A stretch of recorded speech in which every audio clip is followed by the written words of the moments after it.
Bien, doctor, sin más preámbulo, damos inicio a la presentación del caso clínico. Correcto, ¿me escuchan? Sí, doctor, lo escucho. Un ratito.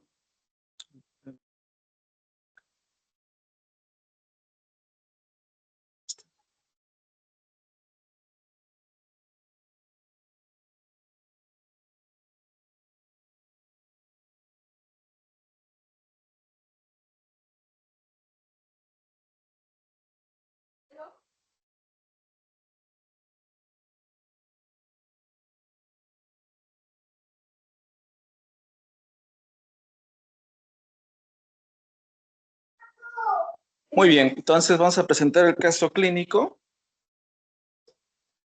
Es una mujer de 82 años que acude al servicio de urgencias por distensión abdominal y edema en las piernas. Esto posterior a un viaje prolongado, negaba cambios en la dieta o contactos con enfermos. Tiempo de enfermedad, un mes. Un mes antes del ingreso, paciente presenta edema de miembros inferiores. 15 días antes del ingreso se añade ortopnia. 7 días antes del ingreso, distensión abdominal. Y 3 días antes del ingreso, oliguria y orinas espumosas. La paciente reportó producción de orina menor a lo habitual, tos improductiva nocturna y ortopnia. Dentro de sus antecedentes de importancia estaba fibrilación auricular, en la cual se trató con ablación y apixaban. También reportan un antecedente de ictus cardioembólico y tenía como antecedente insuficiencia cardíaca con fracción de eyección preservada, para lo cual recibe furosemida y metoprolol. También había antecedente de enfermedad renal crónica. Al examen físico, lo que se encuentra es una Doctor, paciente despierta, perdón. doctor, disculpe, ¿está presentando? Porque no se está visualizando la pantalla. Ah, ¿no se ve? No. Porque estoy compartiendo mi... A ver, vuélvalo a compartir, vuélvalo a A intentar, ver, tal vez. a ver, por favor, espera.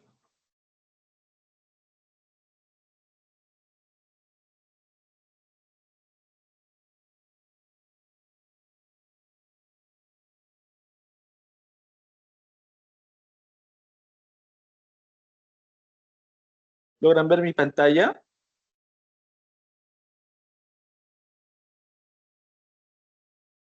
Hola. Todavía. Ah, no logras En ver. eso, no, todavía lo logro ver. Ah, ok. Entonces, ¿qué hicimos?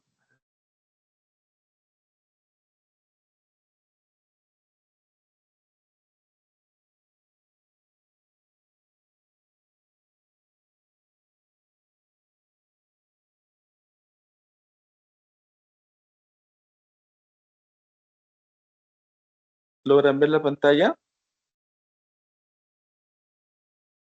Sí, Ahora, doctor, ahora sí. Ahora sí. ahora sí se ve. Perfecto. Entonces, bueno, recapitulamos. Era la presentación de una mujer de 82 años con edema en miembros inferiores, dolor abdominal, una distensión abdominal más que todo, y esto posterior a un viaje. El tiempo de enfermedad es de un mes, como mencionamos, caracterizado por edema, hasta que 3 días antes del ingreso ya nota que hay orinas espumosas y, según refiere, ligera oliguria. Había tos improductiva de tipo nocturno de predominio y ortopnia en la paciente. Como antecedentes dijimos que tenía una fibrilación auricular, la cual fue tratada con ablación y apixaban también por un ictus cardioembólico. Había antecedente de una insuficiencia cardíaca, pero con fracción de eyección preservada, la cual era tratada con furosemida y metoprolol. También nos refería un antecedente de enfermedad renal crónica. Al examen físico, lo que destacaba en esta paciente es una paciente despierta, satura 96%, al FIO2 ambiental. Su frecuencia respiratoria estaba en 18, pero sí lo que se evidenciaba era edema de párpados y manos, también como miembros inferiores. A nivel respiratorio destacaba disminución en ambas bases de ambos campos pulmonares, ruidos cardíacos de tipo arrítmico con una frecuencia de 80 y había un soplo sistólico en foco aórtico. Había una ingurgitación yugular presente positiva. Había un leve aumento en el spam hepático con matidez desplazable y edema con fovea de 2 cruces que podía llegar incluso hasta la pared abdominal. A nivel neurológico, era una paciente orientada en tiempo, espacio, persona, sin déficit motor ni sensitivo. Cabe destacar que dentro de los estudios semiológicos no había arañas vasculares, telangiectasias, no había palmas hepáticas, no había adenomegalias. Con todo ello, y dado el antecedente de las orinas espumosas, era importante hacerle un análisis de orina en la cual se encontraban como resultado 2 cruces, proteínas en orina, pero no había hematíes. Dentro del análisis de la hemoglobina había una anemia presente de 10.9, ligera leucopenia, pero sin mayor cambio en otros tipos de, dentro del hemograma, plaquetas dentro de los rangos normales.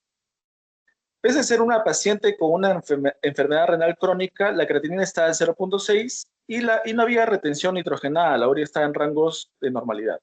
Su glucosa estaba en 100 y una hemoglobina glicosilada en 5.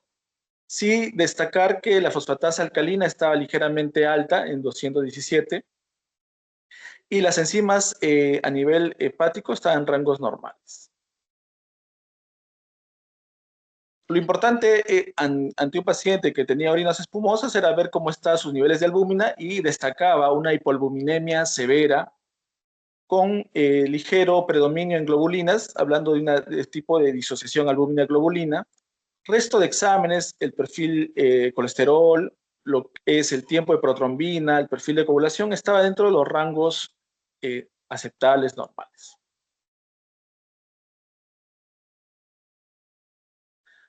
¿Cuál es nuestro enfoque diagnóstico en este tipo de paciente? Primero, definir algo importante. Definitivamente, un paciente con orinas espumosas y edema, tenemos que ver si es que estamos tratando de un paciente con un daño estructural y funcional o solamente un daño estructural a nivel de lo que es la nefrona.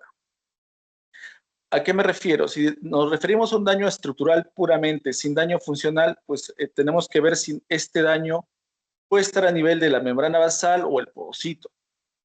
Si hay un daño, además de estructural y funcional, esto se traduce en disminución de la tasa de filtración glomerular, lo que es más frecuente en las nefritis, por ejemplo.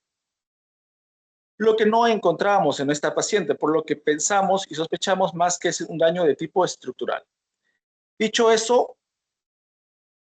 está claro que estamos ante un síndrome edematoso y cuando enfocamos a un síndrome edematoso tenemos que ver cuáles son las causas que tenemos que desglosar para ver este tipo de diagnóstico. Entonces, una de las causas importantes que queremos revisar aquí es si este síndrome edematoso se debe a un aumento de la presión hidrostática, se debe a una disminución de la presión oncótica, se debe a un aumento de la presión capilar o es debido a una obstrucción del drenaje linfático. Dadas las características del paciente, un edema global que va desde miembros inferiores, miembros superiores y edema a nivel de párpado, pensar en obstrucción del drenaje linfático es pues erróneo. Por lo que vamos a ir viendo las 3 primeras. Si pensamos en lo que es la presión hidrostática, entonces tenemos que ver que hay una presión venosa elevada.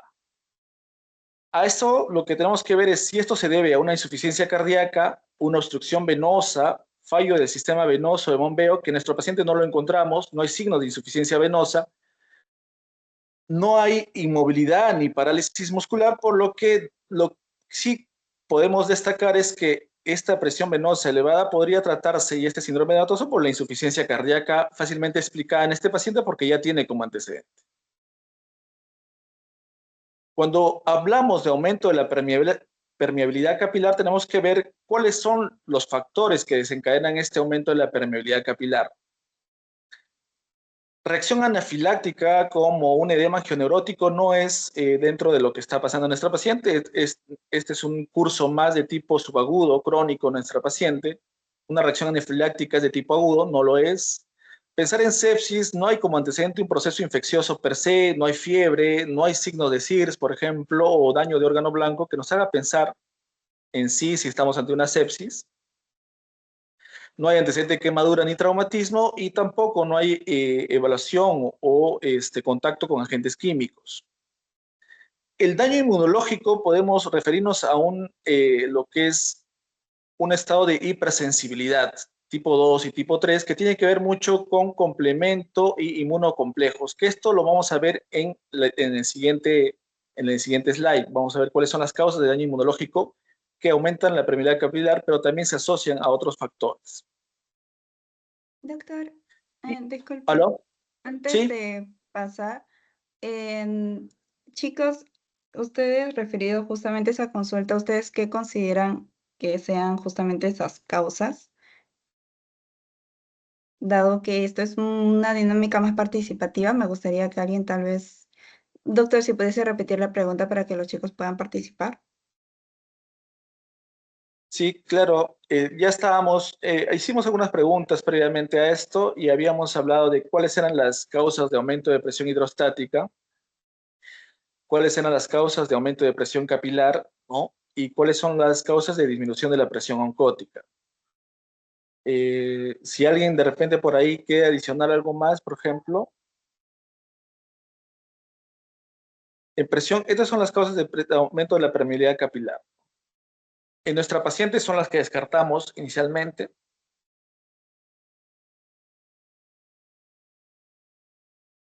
pero quería centrarme más en lo que es disminución de la presión oncótica, donde que de repente puedo tener más preguntas o ustedes tienen más preguntas respecto al tema.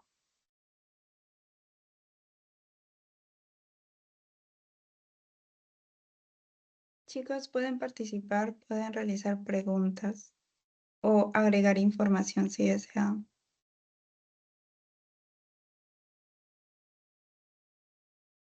Mm, Anímense a participar, chicos. Recuerden que estamos entre compañeros, pues no pasa nada si nos equivocamos.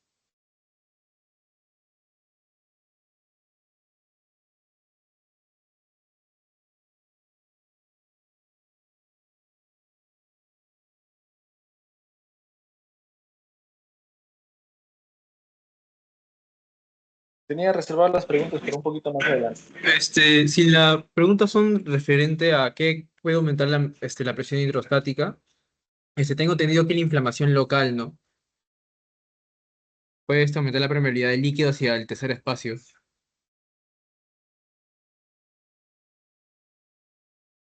Sí, incluso, por ejemplo, la pancreatitis también puede estar dentro de esas causas, como también aumento de la presión capilar también. La pericarditis constrictiva es una de las causas que se debe descartar dentro de presión hidrostática, pero en el paciente pues no está dentro de esos posibilidades diagnósticos que deberían descartar. Por eso que fácilmente vamos descartando ese tipo de posibilidad.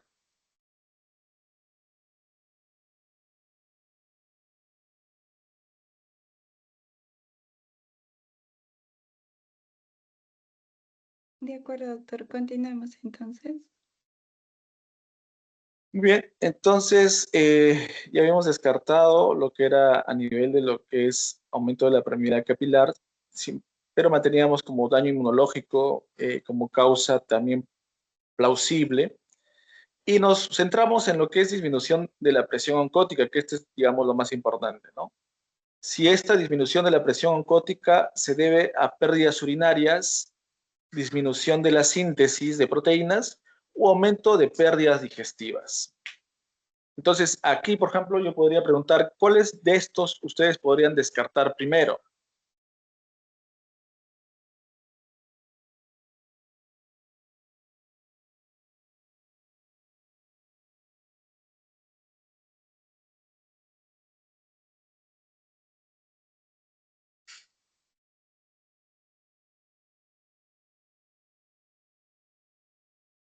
Déficits nutricionales, no hay ningún indicio que nos haga pensar que haya déficit nutricional en este paciente. Y tampoco tenemos indicio de que haya quemaduras en el paciente. Y no hay indicios de que haya historia de síndrome de mala absorción, diarrea, dispepsia o disbiosis, por ejemplo, para pensar en un tipo de enteropatía pierde proteínas. Pero todavía, digamos, la información no la tenemos tan clara, pese a que el perfil de coagulación está en rangos normales y no hay signos semiológicos para pensar, pero hepatopatía de todas maneras es una de las causas de disminución de la presión oncótica que debemos descartarlo. Y claro, síndrome nefrótico de todas maneras es dentro de lo que habíamos planteado, que era una de las causas que había que descartar.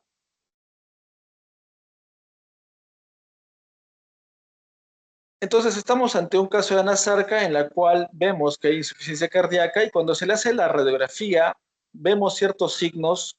¿Alguno de ustedes puede ir traduciendo o diciéndome qué encuentran en esta radiografía? Incluso hay señalización de la imagen.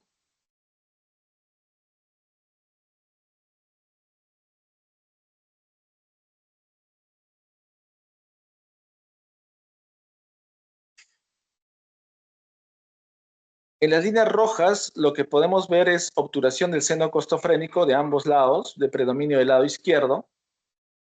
En lo que es la flecha negra lo que podemos ver es aumento de la trama, ¿no?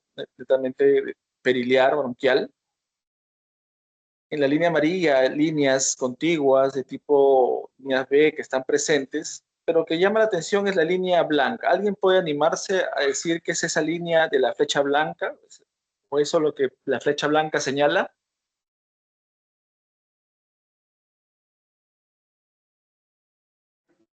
Podría ser un vaso sanguíneo que está, por así decirlo, obstruido y por esa señal de que está lleno se ve más lúcido en la imagen, creo yo.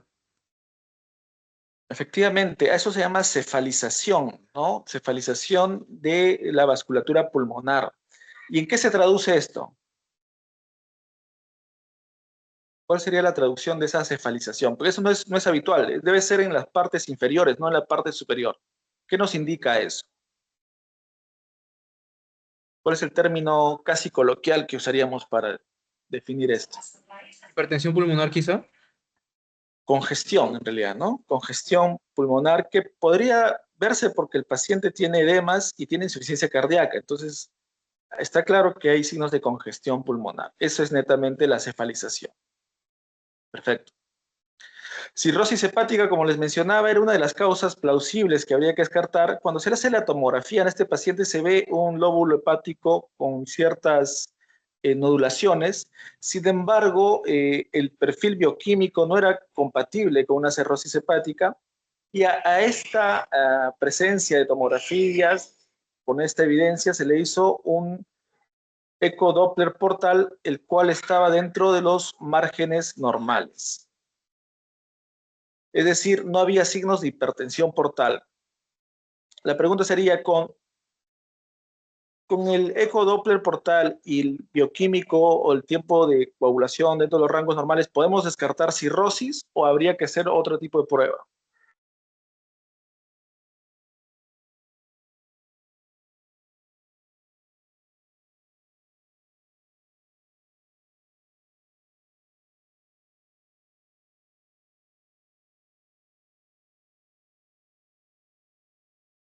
Ya el doble portal es un elemento importante de descarte que hay hipertensión portal, por tanto ya esto con más el bioquímico en el cual no tenemos un perfil de coagulación tipo de protonvina dentro de los rangos normales, pues podemos descartar que hay una cirrosis hepática. Y nos enfocamos al otro problema, es decir, el paciente tiene una insuficiencia cardíaca que se ve, que hay congestión, pero también además hay orinas espumosas y edema. Entonces, ante eso, con proteínas, dos cruces que habían en orina, síndrome nefrótico es una de las causas que debemos descartar sí o sí en este paciente. Para descartar el síndrome nefrótico, vemos que hay causas primarias y hay causas secundarias. Hay unas glomerulitis de tipo primario que pueden explicar esto, lo que tiene el paciente. Acuérdense que es una paciente de 82 años y hay causas secundarias que vamos a ir desglosando uno por uno. A nivel de lo que es glomerulonefritis de causa primaria que pueden causar síndrome nefrótico, tienen ahí la lista. ¿Alguien se animaría a decirme cuáles son los dos más frecuentes en adultos que se puede presentar en este paciente que debemos descartar?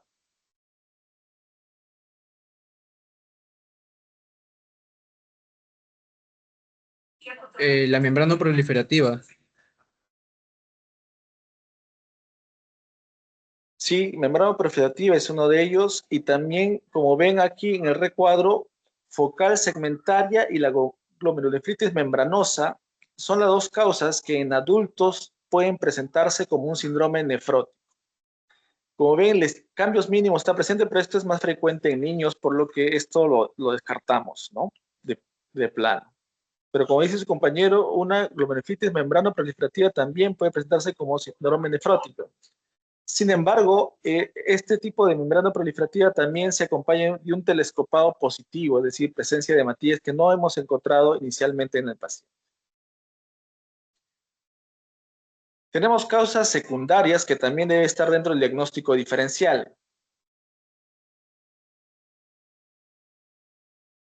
Por ejemplo, hay algunas que podríamos ir descartando como causas secundarias a enfermedades tipo hepatitis B, citomegalovirus, sífilis, rubiola, malaria, VIH. Si bien es cierto, son causas que se van dando en un paciente que va presentando previamente sintomatología y no como debut de un síndrome nefrótico. Paciente de 82 años sin características de inmunosupresión, digamos, tan clara, pues podríamos ir descartando alguna de estas enfermedades. No hay consumo de ciertas drogas como sales de oro o penicilamina o mercurio o lo que es abuso de antiinflamatorios no esteroideos, por lo que podríamos ir descartando también secundario a drogas. Estas síndromes nefróticos en glomerulopatías primarias, tipo síndrome de Alport o enfermedad de Berger, son más de tipo glomerulonefritis con predominio de síndrome principalmente nefrítico, por lo que la paciente no se comporta de esa manera. Hay ausencia de síntomas B como lo que es fiebre, adenomegalias, y en el hemograma no había aumento o llamativo o alteración de este, por lo que podemos pensar en descartar lo que es leucemia, linfomas principalmente. Y nos enfocamos principalmente a este tipo de cuadros, ¿no? Desde las vasculitis, como vamos a ver, lupus, amiloidosis, mieloma, síndrome hemolítico urémico, síndrome hemolítico urémico, diabetes, poliartritis nodosa, artritis y granulomatosis de Wagner, ¿no? Aquí de arranque descartamos diabetes, ¿no? Tiene una hemoglobina glicosilada en 5, no hay antecedente de tratamientos previos, no hay signos de resistencia a la insulina. Descartamos diabetes como principal sospecha de esta causa. Síndrome hemolítico urémico, no hay una presentación aguda con predominio de síndrome de tipo cambios a nivel de lo que es la hemoglobina, no hay una alteración de tipo funcional a nivel de lo que es el riñón, cambios urémicos importantes, por lo que lo descartamos. Si bien es cierto, la poliarteritis nodosa es importante, pero la ausencia de livedo reticularis, síndrome constitucional, fiebre, baja de peso, nos hace que sea una posibilidad que también podemos descartarla. La púrpura de Henoch-Schönl también es una de las causas que podemos descartar porque no hay una vasculitis de vasos pequeños per se que se pueda evidenciar porque esta debuta inicialmente con lesiones de tipo púrpura en miembros inferiores que podríamos descartar.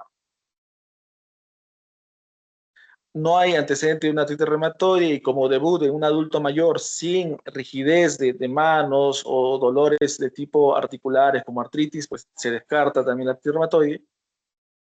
Y sí, nos quedamos con algunos, ¿no? Lupus, de todas maneras, en todo su espectro de fenotipo, es una de las causas que debemos de todas descartar sí o sí.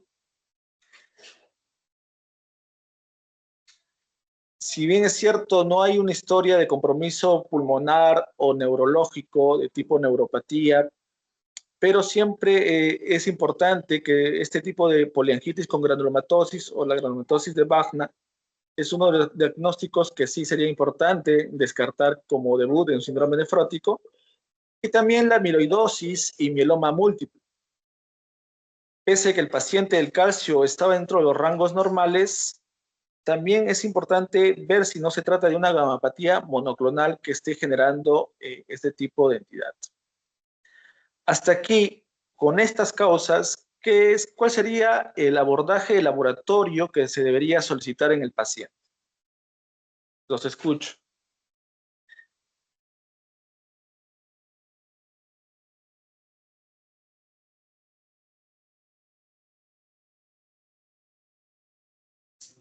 Creo que para diferenciar lupus y Wegener sería básicamente anticuerpos antinucleares, ¿no? Como marcador por laboratorio. Dado que por epidemiología, la de Wegener tiene creo que presencia tanto en mujeres y raza afroamericana, como también el lupus tiene presencia en mujeres, ¿no? Muy bien, sí, un anticuerpo antinuclear principalmente es el ANA y el anticuerpo de neutrófilos, que sería el ANCA, El también ANCA. serían el ANCA y el ANA, serían dos marcadores importantes. Y para lupus, ¿qué más sería importante solicitar aparte del anticuerpo antinuclear?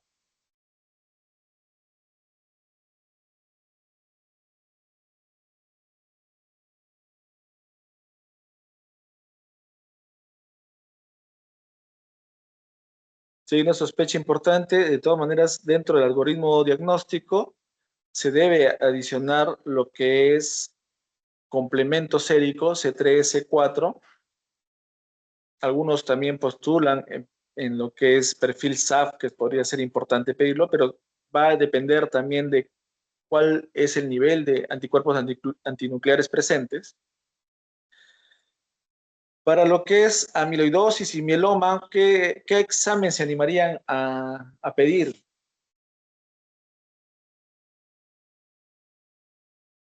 ¿Alguien se anima por ahí a decir?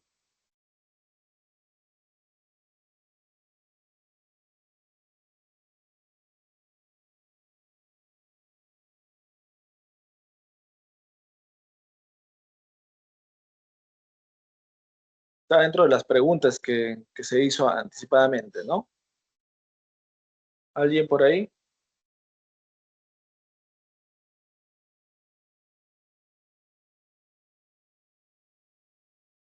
El proteinograma electroforético es importante para ver si hay una gamapatía monoclonal, para descartar mieloma múltiple. Y incluso importante en amiloidosis es el ratio que se pide en cadenas ligeras libres, kappa lambda. El ratio, si es un ratio alterado, nos presume que podría ser ahí el problema de fondo. Muy bien, entonces tenemos que corroborar que se trata de un síndrome nefrótico y encontramos la proteína en orina de 24 horas en 4.25. La depuración de la creatinina estaba en 37 litros por minuto. El estudio de hepatitis, VIH, sífilis y IGRA para tuberculosis salió negativo. El ANCA salió títulos bajos, PR3 principalmente. El anticuerpo antifosfolipasa 2, que es para ver glomerulonefritis primarias, principalmente salió negativo. Un anticuerpo antinuclear 1/40, es un título muy bajo, con un perfil ENA negativo. El complemento sérico estaba dentro de los rangos normales. Se hizo un proteinograma electroforético en el cual la IgG estaba en rangos normales, la IgM también. Había un aumento ligero de la IgA y en la inmunofijación veían presencia de banda lambda.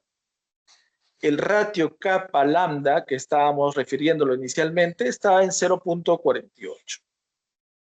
Con estos valores que ustedes ven aquí, ¿alguien se anima a decir si anima algún diagnóstico o Yo creo que es sospecha? Wegener, doctor, porque tiene ANCA PR3. Tiene títulos bajos, PR3, sí. ¿Qué iría en contra de Wagner? Los alemanes le dicen Wagner, nosotros le decimos Wegener, ¿no? Y ahora actualmente lo que decimos es granulomatosis con poliangeitis, ¿no? ¿Qué iría en contra de una granulomatosis con poliangeitis?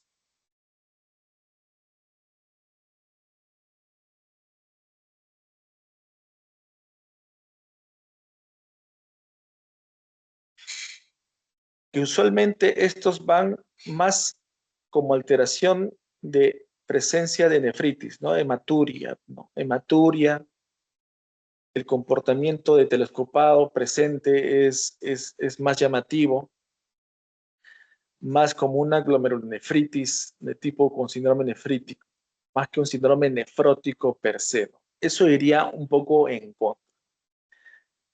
¿Alguien De se hecho, creo que anima va a otro? ¿Perdón? le iba a comentar que de hecho sí va de la mano, porque, o sea, hasta donde tengo entendido, porque al menos me lo preguntaron como diagnóstico diferencial, la granulomatosis de Wegener tiene como triada de vías respiratorias superiores afectadas, también las vías respiratorias inferiores, y también clínica renal, ¿no? Con hematuria, cilindros de glóbulos rojos y síndrome nefrítico.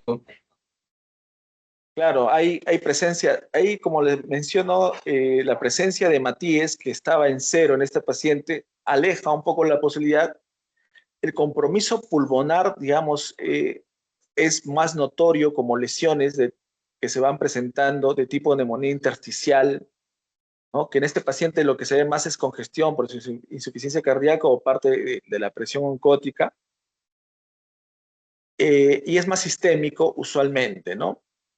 Pero sí, de todas maneras se valora porque al final, dentro de las posibilidades, aunque mínimas, calza una granulomatosis de colangitis, pero yo no la pondría en primer lugar. ¿Alguien se anima a otro diagnóstico?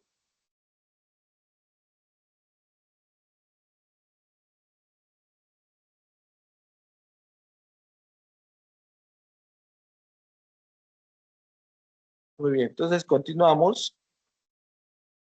Dentro de las guías código, lo que se recomienda es que la tasa de filtración glomerular sea con cistatina, como se hizo en este paciente, porque sobre todo predomina más la insuficiencia cardíaca. Entonces ahí va las recomendaciones en función de esto. Y este es un tipo de inmunofijación en la cual predomina una banda de tipo lambda en el proteinograma electroforético, que hay que tomar en cuenta de todas maneras, en este caso, pese a que el ratio que tiene capa lambda está dentro de los rangos. Entonces, formulamos la hipótesis diagnóstica. Tenemos un síndrome nefrótico, definitivamente. Es una enfermedad renal crónica, no diría reagudizada, porque la función y la retención nitrogenada, digamos, no está presente. Si hay una proteinuria explicada por un síndrome nefrótico, pero no es un desequilibrio en cuanto a la función. Hay una insuficiencia cardíaca con fracción de eyección preservada que puede estar descompensada o gatillada por otra enfermedad, o puede ser parte de espectro de esta enfermedad, ¿no? Es decir, una enfermedad que explique tanto un síndrome nefrótico como una insuficiencia cardíaca con fracción de eyección preservada, y hay una gamapatía monoclonal que deberíamos también tenerla en cuenta, ¿no? En la cual predomina ciertas cadenas ligeras libres de tipo LAM. Cuando hablamos de los que es gamapatía monoclonales, tenemos que hablar sobre lo que es la proliferación monoclonal de células plasmáticas, y de acuerdo al estadio, estas células plasmáticas aberrantes van a producir anticuerpos. Si producen clonalidad inmunoglobulina G, inmunoglobulina A, por ejemplo, a esto con clínica presente, ya sea anemia, ya sea la presencia de hipercalcemia, estamos hablando de un mieloma múltiple. Si hay un predominio de inmunoglobulina M, hablamos, y con daño clínico, hablamos de una enfermedad de Waldenström. Pero si estas células aberrantes no producen inmunoglobulinas totales y no parte, como por ejemplo cadenas ligeras, entonces ahí también puede ser, por ejemplo, lo que es enfermedades como la amiloidosis. Entonces, Síntomas clínicos de estos desórdenes plasmáticos, siempre considerar el mieloma múltiple y también la amiloidosis. También hay gamapatía monoclonal con significado clínico renal. Sin embargo, como mencionamos en este paciente, lo que más resalta no es una inmunoglobulina presente, sino una cadena ligera que está ahí alterada. ¿Cuál es la evaluación nefrológica que se hace en este paciente? ¿No? Hay una confirmación de un síndrome nefrótico porque hay un rango nefrótico de proteinuria en 24 horas, hay hipoalbuminemia severa y hay un síndrome de hematoso manifiesto, ¿no? Una triada característica de esta enfermedad. La serología para anticuerpos contra PLR, ¿no? Antifosfolipasa, nos hace descartar que sea una glomerulitis de tipo primaria inicialmente. Este ANCA débilmente positivo, pero sin hematuria, hace que la vasculitis sea un poco probable. Y hay que tener en la consideración de que esta relación de cadenas ligeras, séricas, están basadas en función de una filtración glomerular normal, ¿no? Habría que considerar si esta relación se altera en una función renal como la que hemos encontrado en nuestra paciente.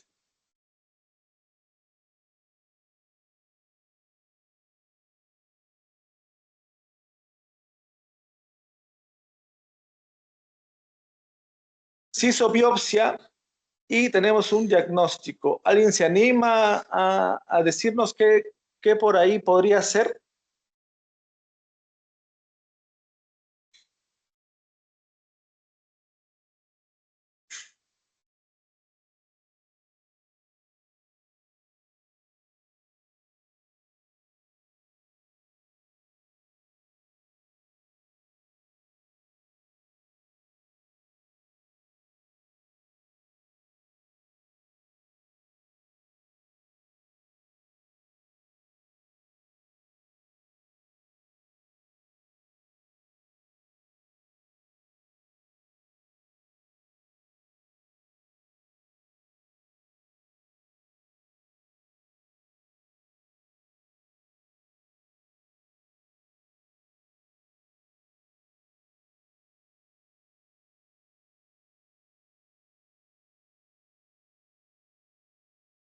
¿Alguno se anima? ¿Algún diagnóstico, chicos, con todos los datos que hemos presentado?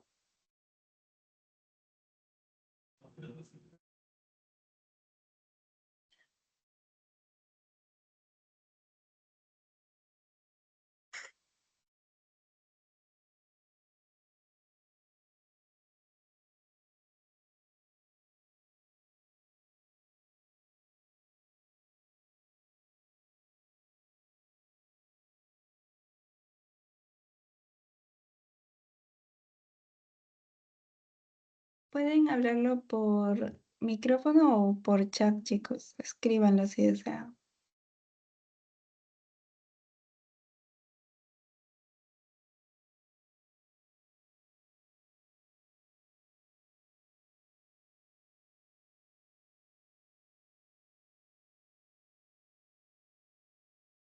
Entonces, en la biopsia renal, lo que reveló son depósitos amorfos en el mesangio y membrana basal que teñieron positivamente para cadenas ligeras de tipo lambda. Lo que ven principalmente, por ejemplo, en el cuadro D es un rojo Congo positivo y con predominancia en birefringencia de cadenas ligeras presentes muy sugestivas.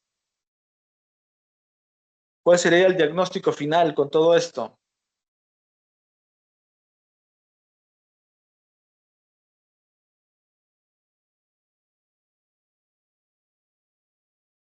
Es una amiloidosis AL, ¿no? Es un trastorno de células plasmáticas en las cuales es una anomalía clonal de las células plasmáticas donde la formación de depósitos amiloides causa disfunción orgánica.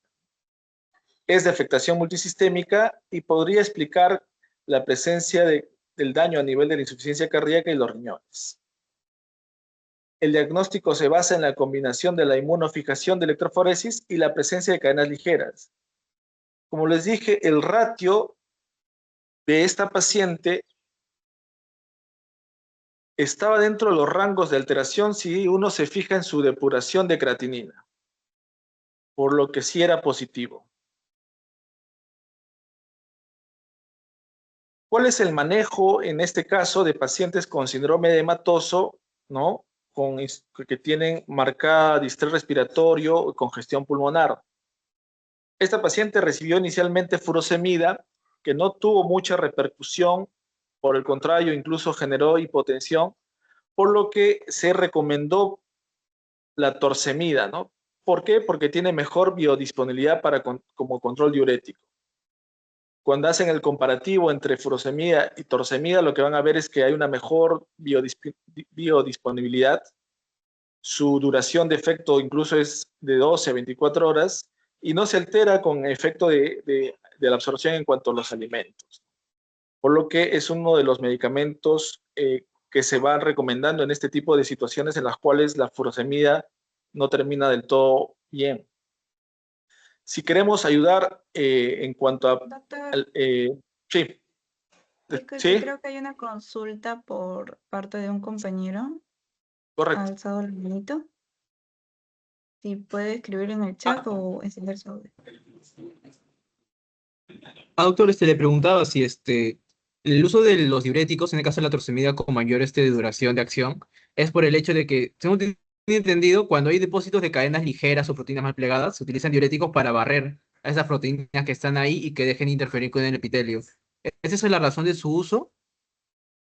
en este caso se debió más porque la furosemida no generaba el control deseado inicialmente. Y en cuanto a la biodisponibilidad principalmente, ¿no? De este paciente.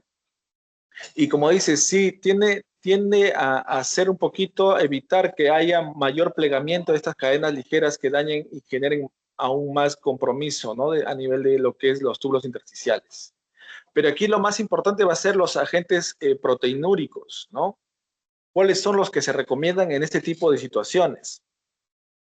Ya damos diurético, pero agentes antiproteinúricos que se va recomendando, por ejemplo, el código lo que siempre recomienda son los YECAS y ARA2, de todas maneras, pero en caso de pacientes con insuficiencia cardíaca como el que tiene nuestra paciente, ya se va recomendando lo que son los inhibidores de SLGT2, e incluso con mayor precisión y ayuda también la finerenona, también es un medicamento que ya se va recomendando en este tipo de situaciones. Hay que ir viendo, personalizando el paciente para poder hacer este tipo de recomendaciones, ¿no?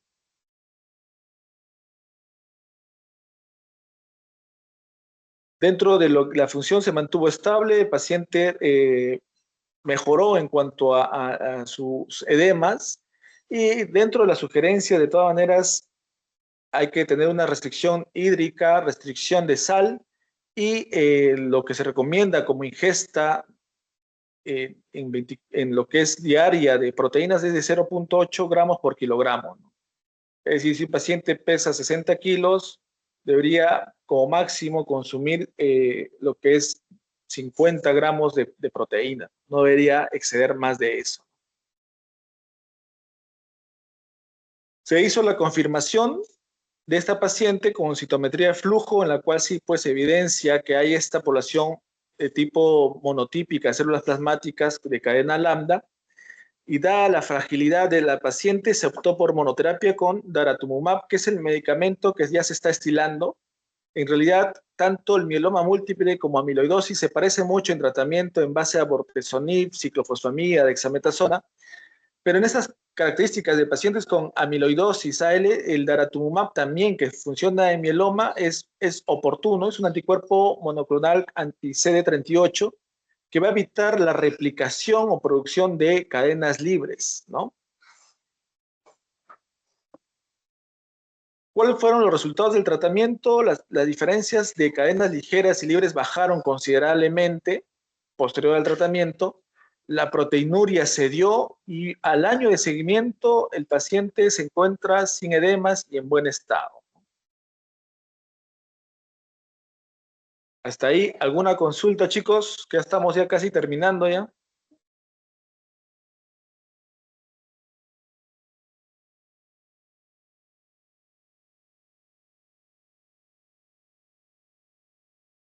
Me pueden ubicar en mis redes, ahí está tanto de TikTok como Instagram, ¿no? Donde van a ver también casos clínicos y algoritmos diagnósticos y terapéuticos también. ¿Alguna consulta respecto al caso clínico que hemos presentado?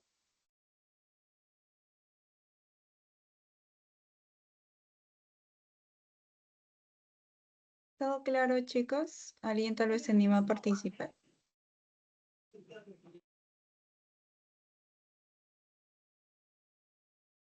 Por ahora nada, doctor. Se quedó bien claro el diagnóstico diferencial y cómo se llegó a la conclusión por medio del laboratorio.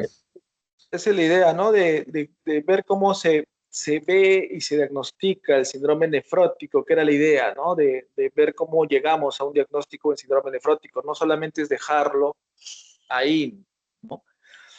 De repente una pregunta sería, ¿habría sido útil biopsia de grasa periumbilical, por ejemplo? Pensando en amiloidosis, sí, también es una de las formas diagnósticas de llegar cuando, por ejemplo, no podemos biopsiar el riñón.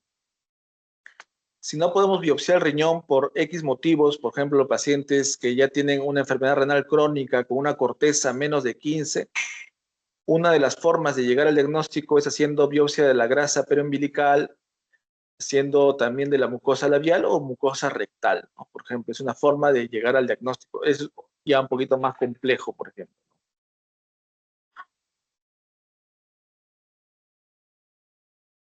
Pueden escanear el caso clínico para que ustedes lo tengan. Está en Prezi, ahí está el código para que ustedes puedan revisarlo con más detalles. Si es que están interesados en el tema, también me pueden escribir. Espera, doctor, aún no se sale el código QR. Sigue cargando, por favor. Ah, ok. ¿Ahí salió? Todavía sigue estando cargando. Ah, sí.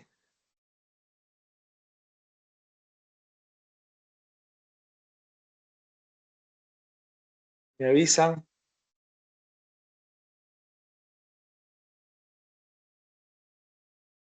Parece ser que se ha congelado por un momento, pero tal vez A ver, progrese. intento de nuevo. Ahora sí, ya se Ya, puede visualizar. perfecto. Ahí pueden descargar que está en Prezi, ¿no? Si de repente por ahí quieren alguna orientación respecto al tipo de exposiciones, también les puedo orientar. Bien, chicos, ya estamos casi finalizando. No se vaya. Todavía vamos a tomar una fotito grupal.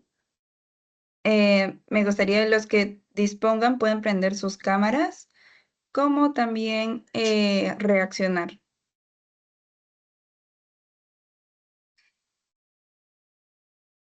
Voy a hacer una cuenta regresiva del 1 al 3 y por favor todos reaccionen.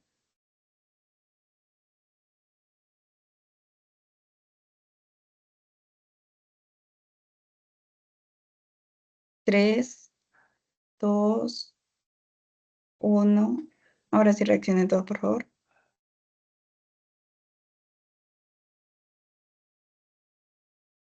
Muchas gracias, chicos. Por parte del doctor, todavía me gustaría, por favor, que nos pudiera brindar una palabra clave, una palabra que van a utilizar los chicos para poder realizar el post-test.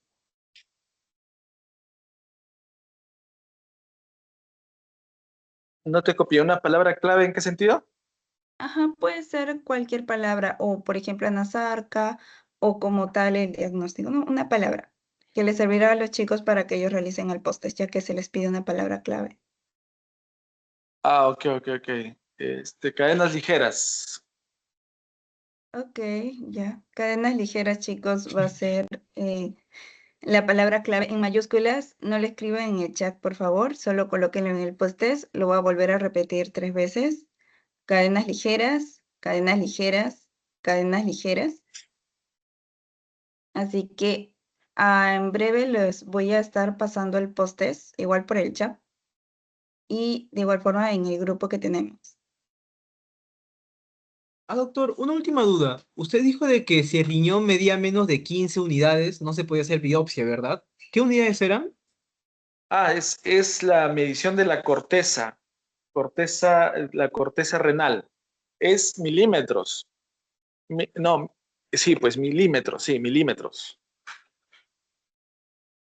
Ah, entonces, Usualmente una corteza, una diferenciación córtico-medular de una corteza debe ser por lo menos más de 18.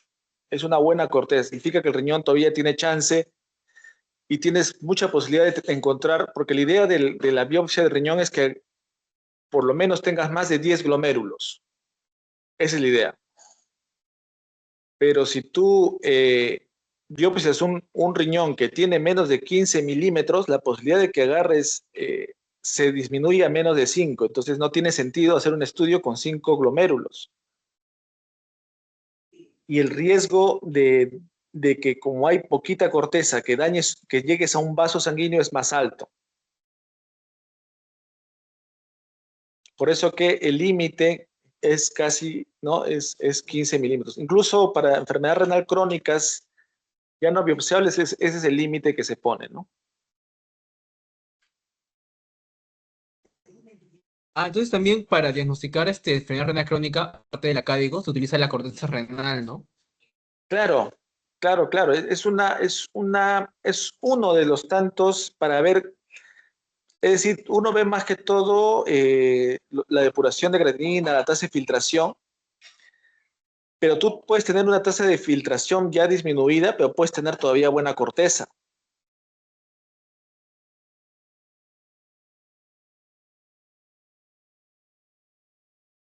Entiendo, doctor. Muchas gracias por responderme la duda.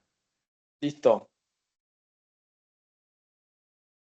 Ok, chicos, con esto estamos dando por finalizada la discusión de caso clínico de hoy. Agradezco de manera muy especial, doctor, muchas gracias por su tiempo y la disponibilidad que ha tenido para compartir sus conocimientos con nosotros. Y en general a los chicos que estuvieron presentes, muchas gracias por su participación. Listo, Cualquier muchas cosa, gracias. doctor. Ajá, sí, cualquier cosa me comunico con usted para el tema del certificado y ello. Listo, ok. Hasta luego. Muchas gracias, chicos. Tengan una excelente tarde. Igualmente, doctor.